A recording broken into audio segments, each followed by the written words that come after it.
ಅರ್ಜುನನಿಗೆ ಶ್ರೀಕೃಷ್ಣ ಪರಮಾತ್ಮ ಬ್ರಹ್ಮವನ್ನು ಸೇರುವ ಮಾರ್ಗವನ್ನು ಹೇಳ್ತಾನೆ.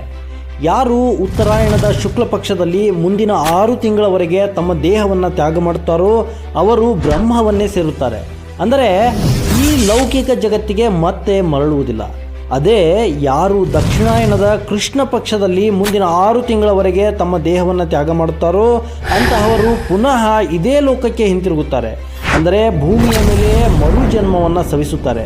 ಈ ಮಾತು ಭಗವದ್ಗೀತೆಯ 8ನೇ ಅಧ್ಯಾಯದ 25ನೇ ಶ್ಲೋಕದಲ್ಲಿ ಕೃಷ್ಣ ಪರಮಾತ್ಮನಿಂದ ಅರ್ಜುನನಿಗೆ ಹೇಳಲ್ಪಟ್ಟಿದೆ. ಹಾಗಾಗಿಯೇ ಮುಂದೆ ಈ ಜ್ಞಾನದ ಅರಿವಿದ್ದಂತಹ ಭೀಷ್ಮ ಪಿತಾಮಹರು ಇಚ್ಛಾಮರಣದ ವರದಾನದಿಂದಾಗಿ ಮರಣಶಯ್ಯೆಯಲ್ಲಿ ಮಲಗಿದ್ದರೂ 58 ರಾತ್ರಿಗಳವರೆಗೆ ಕಾಯ್ದು ಉತ್ತರಾಯಣ ಪ್ರಾರಂಭವಾದ ನಂತರವೇ ತಮ್ಮ ದೇಹವನ್ನು ತ್ಯಜಿಸುತ್ತಾರೆ.